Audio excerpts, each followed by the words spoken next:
Hallo und herzlich willkommen hier bei Lurch und Lama. Schön, dass ihr alle da seid. Wir haben heute ziemlich genau eine Stunde, denn mein wundervoller Gast, den ich hier habe, hat den nächsten Termin in ziemlich genau einer Stunde. Und ich denke, das reicht aber.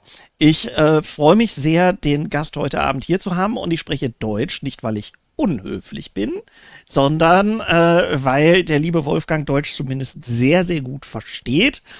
Wir werden bloß, wenn es wirklich um Game Making und sowas geht, ins Englische wechseln, weil die Fachbegriffe dann besser funktionieren. Smalltalk passt aber ganz hervorragend. Ihr kennt seine Spiele, ihr kennt viele seiner Bücher und jetzt lernt ihr auch den Menschen kennen, den Menschen hinter Kobold Press. Hallo, lieber Wolfgang. Ja, also vielen Dank. Bin gerne hier zum Stream. Schön, dass du heute Abend hier bist. We can change to English because all the people in the stream. We'll go back and forth either way. Okay, so first of all, like the question I always presenting in the beginning of our talks is, who are you and what are you doing here? Well, I'm here probably because I'm the founder at Kobold Press, and I'm a game designer and publisher of many long years, who has been working on, well, I guess Dungeons and Dragons and Call of Cthulhu more than most things.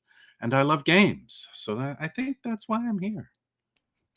And one question: there is this American gaming company called Kobold Press, and the boss of it is called Wolfgang Baur, which is one of the most German names I've ever heard on an American game Super designer. Deutsch, ja. Ja.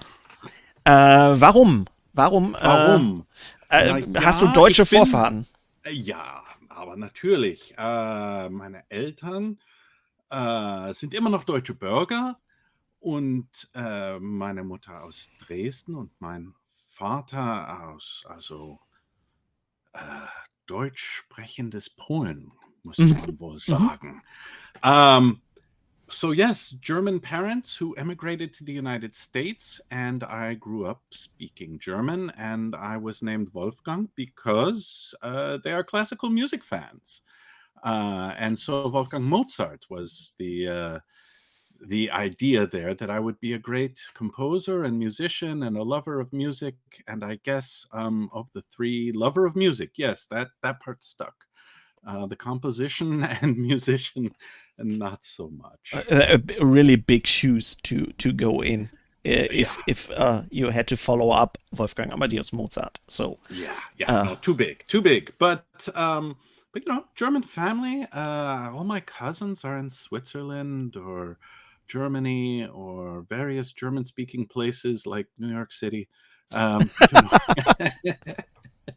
Yeah, I know that there's the Lurch just told me that there is a restaurant in New York City which is called Essen, like eating. It's just yes, that's the name of the restaurant. Yes. Yeah. So now I live in Seattle, which you know you don't think of it as a German town, but we have German language schools here, and we have we have a couple of Kneipen, pubs, German pubs. Die Bierstube is the name of one of them, and Der Berliner. Classic. Something like that. So, so it's a little bit of a German town, but not quite as much as Chicago. Yeah, Chicago is more German. Yeah. Okay. So, but that's how this comes to be, and of course, Kobold is a nice German goblin, right? So when I had to name a company, I said, well, why not pick something that has the right mythic roots? Yeah, and a kobold is a bit nasty, but mostly nice. Yeah. So it's just he's doing tricks and fun. Yes. He's a humorous creature. The German kobold is much nicer than, say, the North American Dungeons and Dragons kobold who wants to poke you with a stick. Yes, right? And they are not dragon origined. No, not at all. They some have fur, I think. I've seen I've seen a Trickfilm, an animated film, Die Kobolde. Maybe Yes. it's a TV show. They're Yes, kind yeah, of cute, and then it's a they steal TV show cookies. from the 90s, I think. Yeah, yeah, Yeah. something like. And there's one famous kobold who hates it to be called kobold because he's a Klabautermann, which is Oh, the Nordic, the Aquarius kind of kobold, and it's Pumuckl. oh, And Pumuckl, yeah. yeah, Wow, yeah. See, I grew up with some of these stories, and once in a while, I remember them, but most of the time, I'm flooded with British folklore or Celtic or Roman or something. So I like the German legends and myths, and I said, why not? are some of the creatures you invent in your books inspired by your Oh, German heritage? oh yeah. I'm pretty sure there's a Tatzelwurm in one of the Tome of Beasts. A Wolpertinger is in there somewhere. Die Lorelei has stats for Dungeons and Dragons. So a few of them, absolutely. Um, the dwarves in Kobold Press games are a little more like Alberich and the Nibelungen dwarves than they are Hmm. uh, maybe like, or at least they're influenced in that direction.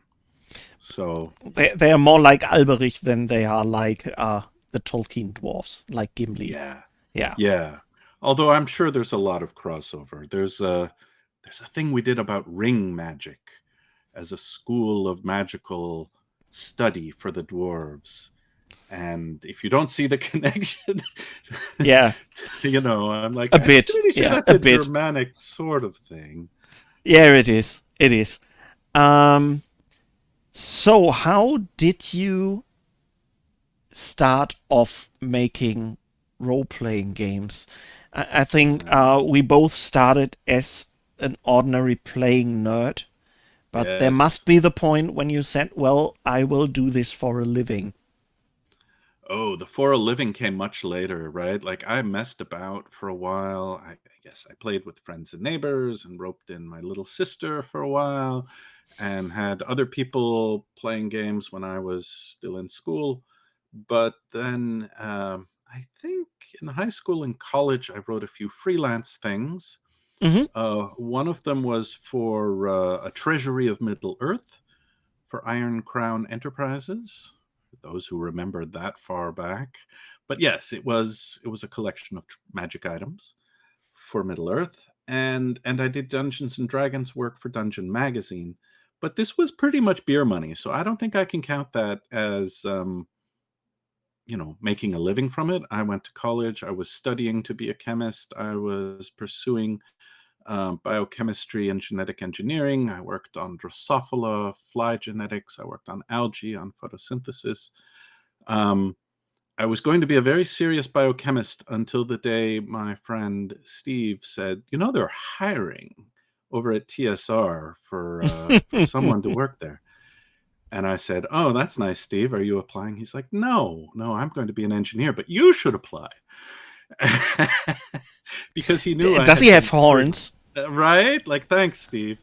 But it just so happened that I said, "Okay, what can it hurt? It seems like fun. Maybe I could go there for a summer and, while I'm not in school."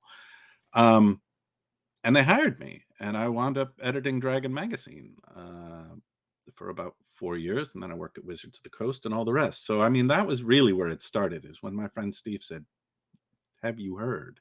They're looking for someone like you." And um, it was a lucky break, right? Like, how did you get hired in those days before LinkedIn Yes. or online hiring? You knew somebody who knew somebody. Yeah, contacts. So Yeah. was everything about that. Yes. I started off being a Shadowrun author because one of my friends was working there, and he just said, "Well, there is this book we are running short on authors. Would you like to do something?" And this is how I started off.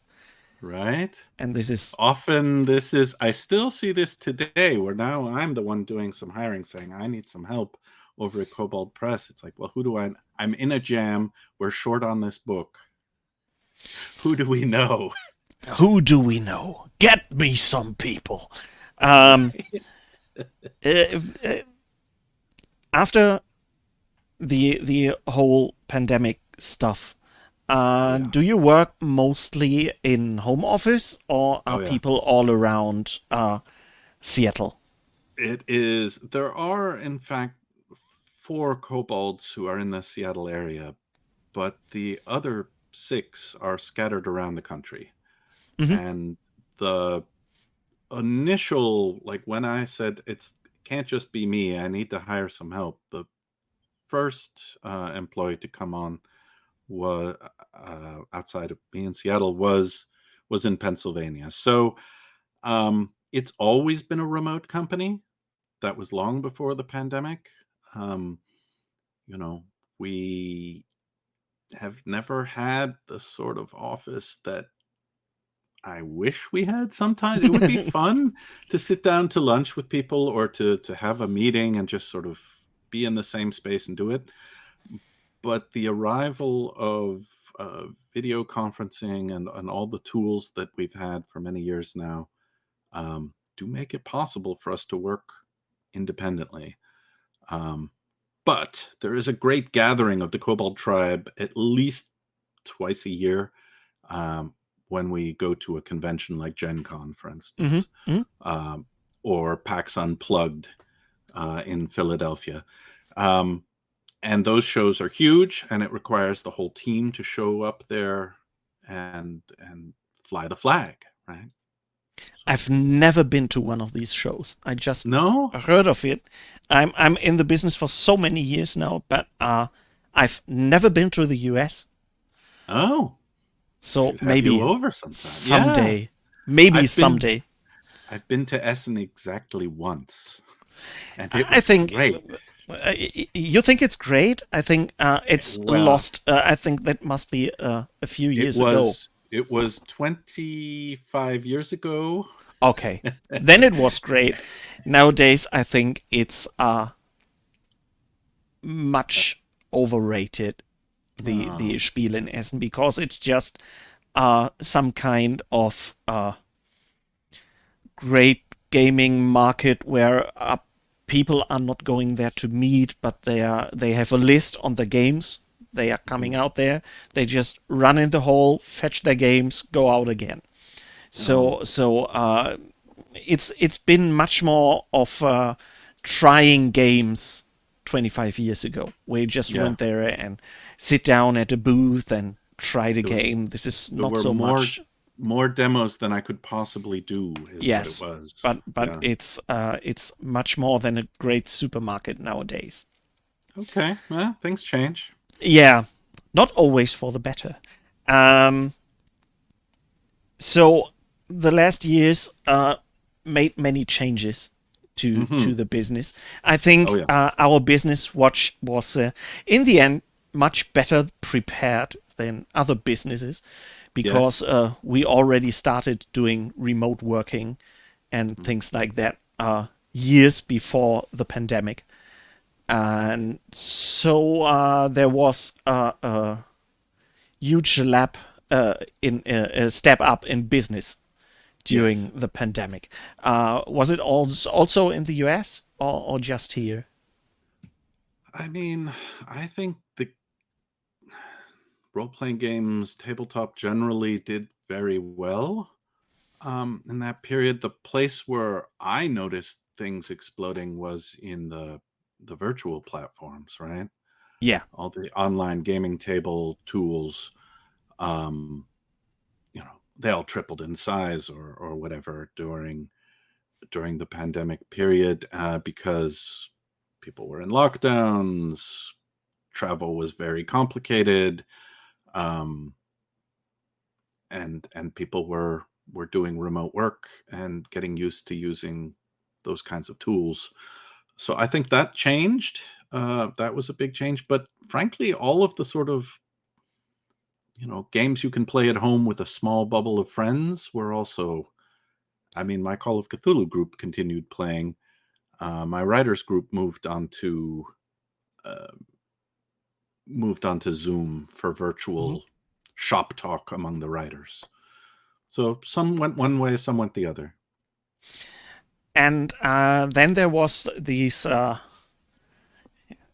come to the elephant in the room. Oh, sure. Now there was the starting of this year, the end of last year, and the beginning of this year, where there was some kind of a earthquake in Yes. the role play industry, and you and Kobold Press were one of the first bigger companies to Yeah. answer these earthquake. I'm talking about the OGL stuff, Yeah. and you really quick came out with a black flag. Yes. Well, it seems quicker from the outside than I think it actually was, because the rumors about changes to the OGL or not having an OGL started the prior Gen Con, right? So last year, August, was, Oh, well, what if August some, already. What we heard was December. well, this was just sort of the rumor mill. Nobody Okay, actually okay. knew anything, right? And as I talk to people, I would say, well, did you hear this from Wizards? Well, no, I heard it from a friend who heard it from a friend. So in August, I was like, well, surely that, well, that, but maybe we should think about what if, right? Just to be prepared and to be responsible. We'll just think about what if. And we had a couple of meetings, but what would we do and how would we handle this and what if? Um, and we spent a little time and effort on it, but yeah, November, December, and that later year time frame, um, it got a lot more solid and it got a little more terrifying, frankly, because the OGL license was the underpinning um, of the industry for third-party publishers, right? And the thought that it would need to be defended in court or that it might be removed in some way and that there would be enormous legal bills and a huge struggle around the status of a license that everyone relied on for their business. Um, I spoke with other third party publishers at the time, and some of them said, well, I'm just going out of business because I don't have the war chest for a legal fight, or I don't want a legal fight. And others said, well, we're making our plans and this is what we're going to do. But then in January, it all kind of broke into the open with the public reporting on what changes had been proposed. Yeah, that was a terrifying time, really, because it wasn't clear where it was headed. Um, and Kobold made that sort of early announcement because it was clear to me and sort of the senior team that we couldn't depend on this license anymore. Um, and that even if it stuck around, it was damaged by the entire discussion around it, right? So we said, okay, Yeah. we need to do our own thing. So we're going to do Project Black Flag, now known as Tales of the Valiant, um, and and we're going to chart our own course because, and this is the really strange thing about it, right? Like Kobold Press has been one of the most pro Dungeons and Dragons third-party publishers out there. We have, in fact, a publishing history with Wizards of the Coast that includes their first hardcover adventures, right? So, um, Horde of the Dragon Queen, Rise of Tiamat, they both have Kobold Press logos in those Dungeons and Dragons books because the design work and some of the artwork and sort of the work around those books was Kobold Press's work while they were launching fifth edition. Um, and Ghosts of Saltmarsh. But frankly, Kobold Press works with a lot of former Wizards of the Coast employees and some former Kobold Press employees, at least two, maybe three, currently work at Wizards of the Coast. Right? Like, we're very tightly, uh, I can hop in my car and be at their offices in 15 minutes, right? It's just not that far. And I spent 4 years working in those offices. So the idea of us going off and charting our own path was somewhat terrifying. We would have preferred, in many ways, to stay under the Wizards of the Coast umbrella. Mm-hmm. But no one at Kobold Press felt like we could do that if things could turn on a dime, right? So in response, we have charted our own course. And frankly, the way the OGL situation resolved itself in many ways was fantastic. I mean, yeah. They put the entire SRD into the Creative Commons, right? Sort of this was a thing that was really surprising me. Yeah, it was a huge gift to the community, right? To say, oh, we're not even going to ask you to license it under the OGL. We're just going to put this part in the Creative Commons with an attribution license. And I had a hard time taking that in on day one, right? I'm like, they did what? Yeah, me too. I just says, please say it again. They did right. Creative Commons. Okay, right. let's just be calm. Let's look what Creative Commons they did. Right. And then I had a look at it and said, well, they did the most open kind version. Of OGL version of Creative Commons version. Yeah. And this was just, what the fuck? Yes. And what it meant for Kobold was, oh, this is an enormous gift to anybody who wants to put their own spin on the 5th edition rule set. Yeah. Right? And it's frankly an enormous gift to everyone in the community who wants to use those rules and bring them into whatever publishing plan they want to do, and play with the direction or the variables or the themes. It's all right there. Now, of course, not everything went into the Creative Commons. The SRD has some big holes in it. Yeah, but you can fill them. But you can fill them, and that's what Tales of the Valiant is doing, right? We are filling those holes, and we are putting a great big Kobold spin on 5th edition. This is bringing me to a question. Yes. In the beginning, it seemed to me and to some people of our community that Black Flag would take a much more bigger move away from 5th edition and Dungeons and Dragons. And what we now see in Tales of Valiant is that it's some kind of embracing D&D. Was that a change, or? I think it was. There was a time when we said to ourselves, and this was probably before the whole kerfuffle, when we were looking at like November and December, we said, what if we took the maximum change for a fantasy RPG and it was divorced entirely or largely divorced from its 5th edition Dungeons and Dragons roots? And then after the OGL kerfuffle, we said, well, we have this entire Creative Commons piece. What if we pulled it back the other way? It's interesting to me that the feedback, we've been running public playtests of these materials since February. Every month we put out something for playtest feedback, and we've made big changes as a result. But the feedback to date has been pretty clearly, some people are saying, gosh, we wish you'd done something totally different. And the larger group is saying, you are not close enough to 5th edition, right? We'd like you to be even more 5th edition. So, and it's 52% to 48%, but yeah, it's interesting to me that we are somewhere in the middle ground on this. I think anyone who's been playing 5th edition Dungeons and Dragons for 5-8 years probably has parts of the game they like and parts that they would like to see improved. And most Kobold fans who've seen the work we've done in Tome of Heroes or Deep Magic are pleased with some of the patches and tweaks that Kobold Press has done over the years for the system. Well, actually, the Tome of Beasts are monster books, right? The power level is notably higher on those than it is in the Monster Manual, and most Kobold Press fans are like, oh, good, at last, a slightly more difficult monster for my players. Yeah. So we have a really strong set of the rule set.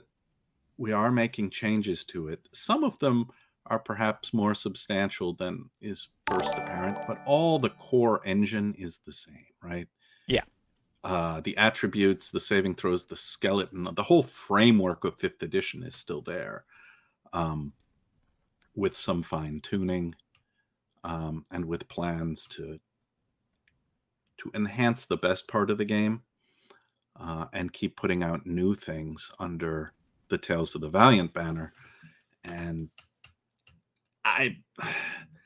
any new rule set is a little bit of a nightmare when you're building it, but you can see the future direction now for Tales of the Valiant, and it looks quite promising to take a 5e core set and make it tighter and better.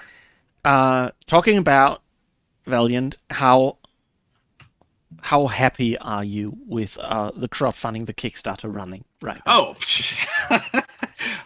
It is already the largest Kickstarter we've ever run, and we're only about 10 or 12 days into it. There's still almost 3 weeks left to run. I think there's 7,000. I'm sure we will probably hit 10,000 backers, which for Kobold Press is an enormous number. The support and a logistic nightmare. It is. We are already scaring our logistics team, but we will keep pushing on the crowdfunding. And partly it's been a blast, not just because it's raising good funds or because a lot of people are involved, but also because we're revealing some of the things that we want to do that make Tales of the Valiant fun or interesting or different, right, than 5th edition to date. We're going to take 50 campaign settings from our backers and take the best 50 that they submit in an open call and share them as part of one of the stretch goals, so that this is great.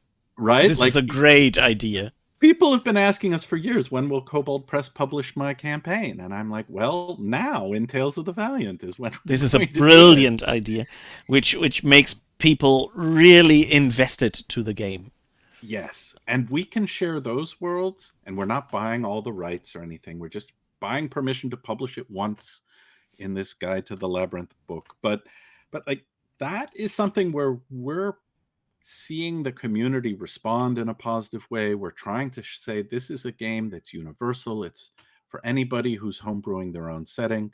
It's not tied to, the realms or Midgard or any particular thing.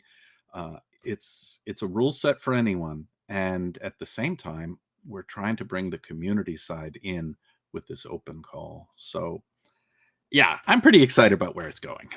I'm sure I would be also. Talking about Mythgard. Mythgard, like it is here in Germany, because of some license prior publication things. Yes. But talking about Midgard, are there upcoming things? Yes, there are. We just released one, actually. The Zobek the Clockwork City hardcover book came out, I believe, in January or February of this year. So that's the most recent release. And we have Warlock Grimoire number 4 coming in August or September, I want to say, which is Midgard material, classes, spells, adventures. So we have at least 2 releases for Midgard. And we have recently launched on the Kobold Press blog something called Midgard Mondays. So free Midgard content every Monday on the Kobold Press blog. Wow. Okay. Yeah. And if some of those are popular, like if there's a series on, I don't know, a topic, then it maybe turns into a PDF or a book down the road. So those are the things that have already been announced or that are happening this year. And we have some future plans for Midgard as well. So yes, I'm happy to say that campaign setting is now 11 years old. Wow. Yeah, 11 years old. It's been around a good while, and it's been in print since it was a Pathfinder setting, and then briefly a 4th edition setting, and more recently a 5th edition setting. And now it's presumably going to be a Tales of the Valiant setting, but it's not required in any way. for Tales of the Valiant. It's just when we need to have a place to put an adventure, that's probably where we'll default it. Speaking Pathfinder, you've done some books that are for 5e and Pathfinder. Mm-hmm. Will you do more Pathfinder I would like compatible? to, but yeah, we have considered it from time to time. It actually came up during the OGL discussions, right? Like, what if we just went to Pathfinder for all this? At the moment, our Pathfinder 2e skills are not where they would need to be. There's a part of the company that still plays Pathfinder, and many of us play in multiple campaigns. So, but at the moment, there's nothing announced or nothing on the schedule for Pathfinder, although, again, they're 15 minutes down the road. Yeah. Who knows what happens? They're having a good year. The game has been fantastic for a long time, and we kind of keep looking over there and saying, what if? But right now, we're doing our own thing with Tales of the Valiant, so there are no current plans for Pathfinder. Staying at Midgard, for our German fans who are here, do you know if there are any plans on doing more German Midgard content? Well, if you can't say that, then it's totally it's okay. all licensed through Ulysses Spiel, so yeah. A little bit it's up to Ulysses how much do they want to devote translation and publishing effort to it. We are certainly open to doing more. I think the one I would like to see auf Deutsch is either the Zobek Clockwork City book, which is, like I said, just a few months old at this point, or maybe to go to the classic dungeon crawl, Scarlet Citadel. Oh, yeah. That could be a nice one to have auf Deutsch. But yeah, that is more up to Ulysses. Please go tell them. Yeah, tell them which titles you want. We will. Okay, there is something about Kobold Press which is different than many other role-playing companies out there. And that is that you are doing books for people who want to homebrew. Yes. Talking the Kobold guides. Yes. Which are really popular here. How did the idea rise on? It was a very early case of Kobold Press listening to the fans. And it was also a complete accident of the way crowdfunding worked before Kickstarter. So taking us back to the dawn of time and 2006, 2007, Kobold Press was mostly a blog on LiveJournal and crowdfunding via a tip jar. A PayPal tip jar funded the first Kobold Press product. And while I was writing it, because I was the only person at the company at the time, while I was writing it, fans were, impatient, and, is anything happening was often the question. And so I wrote a series of essays on LiveJournal about world building and adventure making and game design.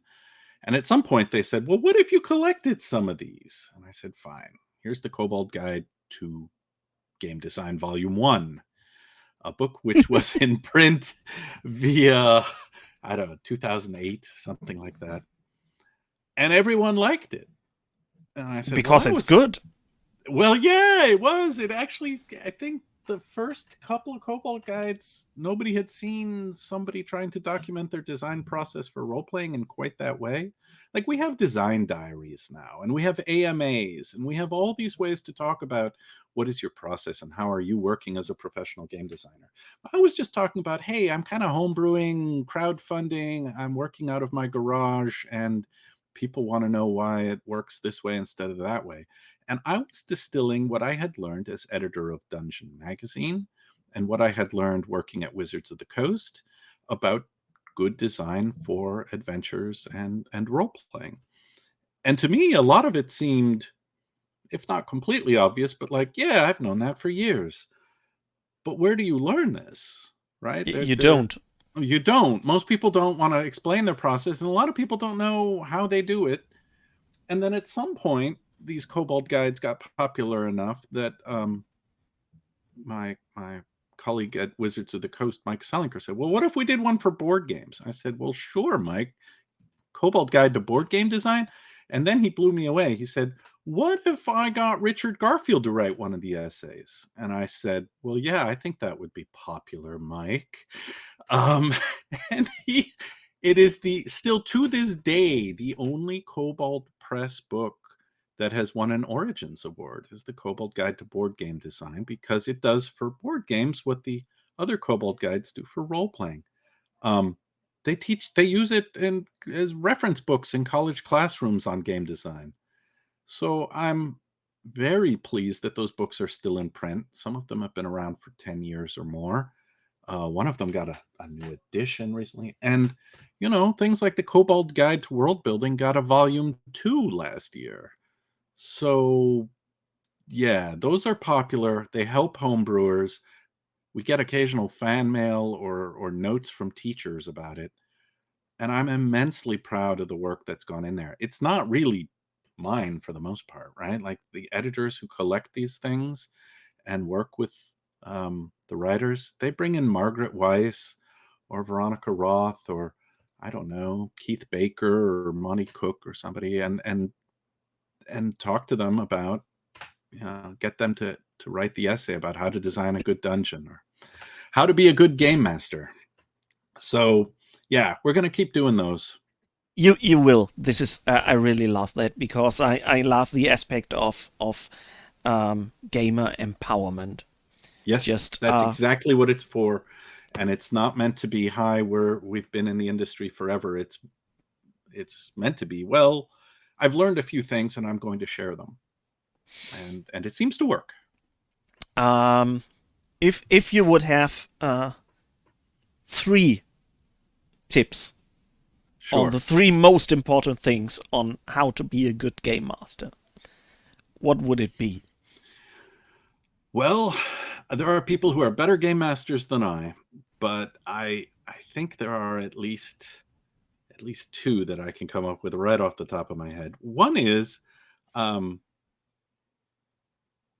it's become codified as part of gaming culture as session 0, but what it really is to me is, know what your players want, right? You can't be a good game master, and I made this mistake for many years, if all you want to do is tell your story. And all of my campaigns when I was 12 or 15 or heck 20 were about, I am telling my story. I was the king of the railroads. I believed that it was the game master who was telling the story and everyone was along for the ride. And boy, was I wrong. So I have learned that. But at one time, there was nowhere to learn. Maybe listening to your players, you'll both have a better time. I think rules mastery is important. Many people, when they're starting out as game masters, but my second tip would be, rules mastery isn't quite as important as you think it is. I think that you have to know the game. You should have read the rules. You should have a plan. But you don't need to do 30 hours of session prep and review and note cards in order to run a 4-hour game, right? Like, I've become a believer in the power of improv and the power of looking things up at the table. Mm-hmm. I think I used to be concerned that if I were looking up a rule at the table, my players would think I didn't know what I was doing, right? He's looking it up. He doesn't know. Okay, this is an obscure grappling rule. I don't know the grappling rules, right? Or they've changed 4 times in the 4 Yeah. editions I played. I can quote you the first edition grappling rule, but we're not playing that. I'm known for being a not knowing rules game master. I'm Yeah, just terrible at rules. I But used to be I'm good great. at improvising. I Yes, just improvise whenever I need to. absolutely. And my third tip, I think, um, is the one I learned on the magazines. And this is a tip for writers, homebrewers, writers, as well as game masters, which is your players want and need to hear the backstory, but they would prefer it to be short. Hmm. Um, I used to get adventure pitches, and I still get adventure pitches that explain the 1,000 years of history leading up to the creation of the dungeon you are about to explore. And my usual response to those is, wow, that's 500 or 1,000 words of text that we don't need to publish unless it applies in some way to the current day. So, as game masters, as home brewers, we love our worlds. We love world building. A lot of us do. That's why there's a Kobold Guide to World Building Volume 1 and Volume 2. But our players are less in love with our world and more in love with their characters and what's going on in the moment. So if you can skip the history lesson, I think that's a good tip. Yeah, of course. That's what I call if it doesn't happen on the table, it doesn't happen. Yes. Everything Yes. that does not happen at the table does not exist in the world. Right. So I've got another question, Sure. and this is something that I don't think I found on guides online, and this is tips how to be a good player. Oh, yes. You always find game master tips, Mm-hmm. which brings the whole responsibility for a functioning role playing group on the shoulders of the GM. Right. And as a But GM, I'm super grateful to great players, but no one gives players very much advice. yes, so would you have player advices? I'm a I know forever that's a GM. tougher No, that's one. not true. I play plenty. In Call of Cthulhu, I'm almost always a player rather than a game master. Um, I have not a lot of well thought out advice on this. I know that there are a few things specific to certain game systems, like character builds for Pathfinder, or there's something called Playing with Class from Kobold Press, which goes, you want to be a paladin, cleric, here's how you play that. Um, class by class breakdowns, good role playing advice. But sort of more generally, I'm always grateful as a game master when players do something stupid but entertaining. Hmm. My nemesis is usually the clever but cautious player who's right. And like, I understand that some of this is character or play style, but wow, your very cautious character is boring me to death, right? Yeah. Um, so I think there's a little player advice which is, hey, it's a game. You should do something you would never do in real life. Go a little nutty, right? Do something outrageous. And it need not be, I'm a wild chaos mage. It might be, I'm a very stuffy paladin. Oh, surely the paladin's not this stuffy. No, no. You will return those 3 copper pieces that you borrowed, right? Like, do something that makes the rest of the party groan and say, fine, we'll do it because it's funny. Yeah. We're going to fight the troll to return these 3 coppers. Um, and those moments can be very memorable. I think as players, sometimes we focus on optimizing and making good choices at the table. Um, but my favorite players are the ones who are striving to entertain the rest of the table and to say something um, generous or silly or brave. And when my players say something and everyone gasps, like, no, you couldn't. I'm like, oh, yes, you're a good player. So, I think the most memorable sessions are the ones where there was something terribly going wrong. yes, This something is has failed. this is the point where it gets interesting. Not Yes. okay, you get in the dungeon, you've managed every monster on first try. You Yep. got the You got all the money, went out, treasure. Hmm. nice evening, and no one remembers that. No, everyone remembers we're captured. We have 3 cantrips, and what are we Right, doing? right. And then you have fun. Um, are there any plans for Tales of the Valiant in other languages? Yes, I am happy to announce that we are in conversation with 2 publishers for European languages. Um, and just as soon as those contracts are signed, I'll be happy to announce them. But yes, it will be Can you tell us the language you're talking about? Not the Yeah, company, but there are I many. don't think I can because there are only 2 or 3 publishers per language.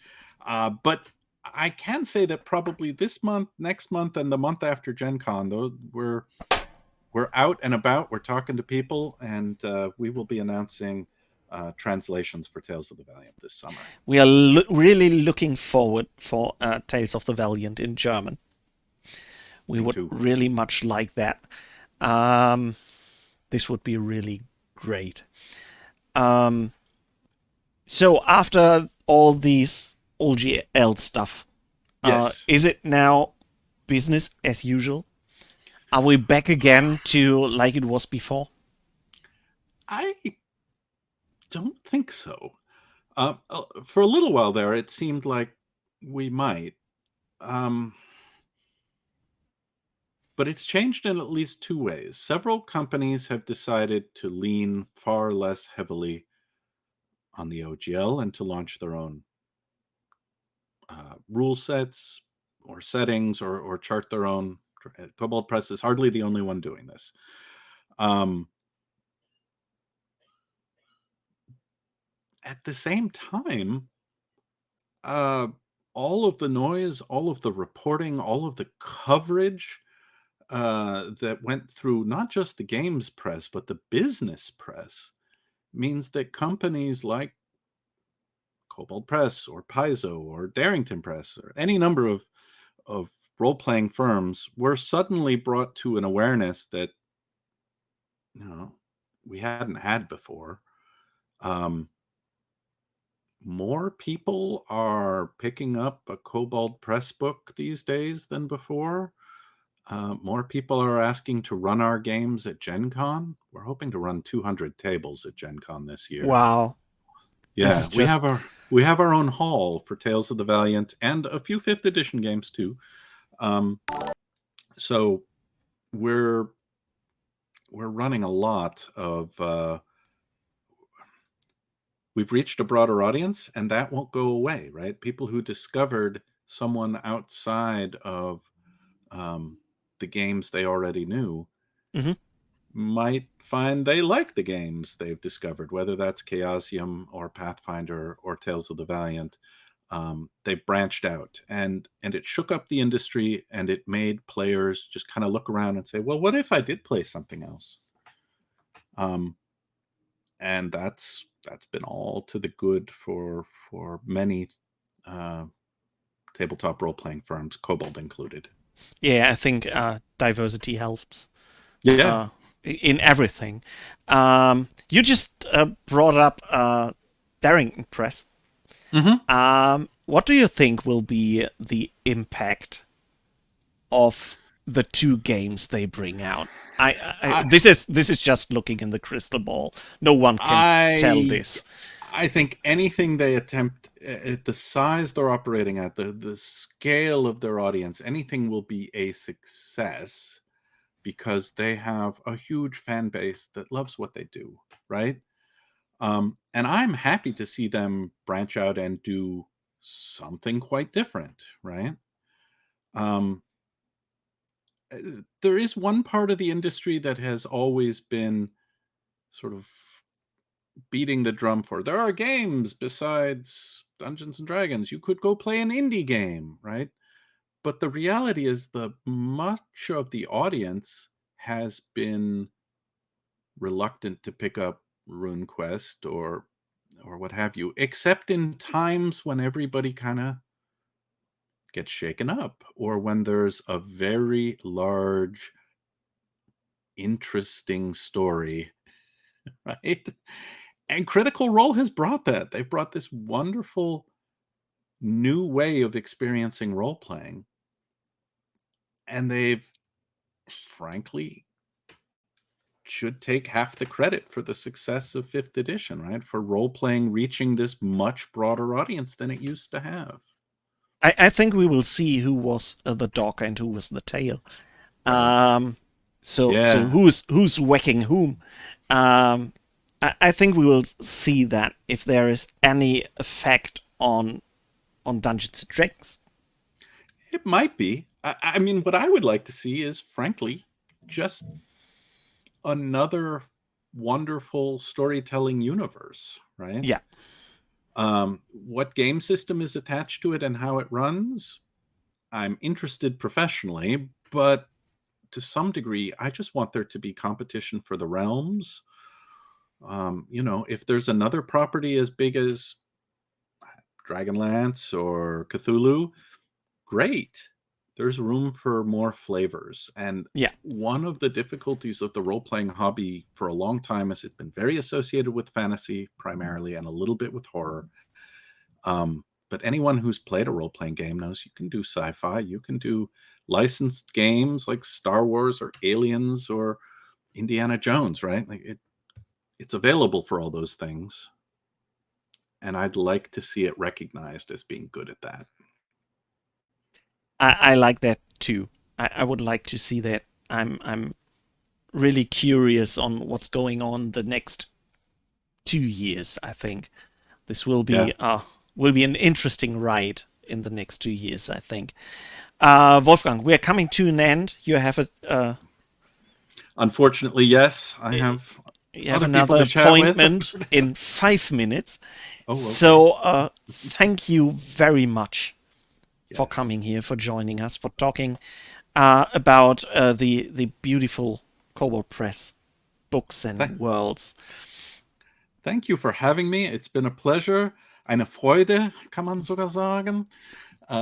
Anytime, really. And you've had some wonderful questions. And it's just a pleasure chatting. Maybe one day we will do some kind of an international Let's Play with people from all over the world. Oh, wow. Playing one session. I would really love that. Do it. Wolfgang, thank you for joining us. Thank you for telling us all this stuff. And thank you, people out there, for watching us and giving us your time. You will see Lurch and Lama again tomorrow morning at 10 at our morning show. And we will do something new in the morning show, but you will see it tomorrow. And on Wednesday, you will see our next Let's Play, the next session of Regency Cthulhu. You've seen the last session where we've played with the helping hands in the house. The next session will be 3 other players, and we will play with the gentry. We will play with the nobles. We do one adventure, and we change from the servants and the nobles every session. Fantastic. So I love it. We will see. So till then, have a nice evening, and I've got one blessing in the end. I always tell the audience, may the winds in your back never be your own. So have a nice day, love each other, play games, and see you soon. Bye-bye.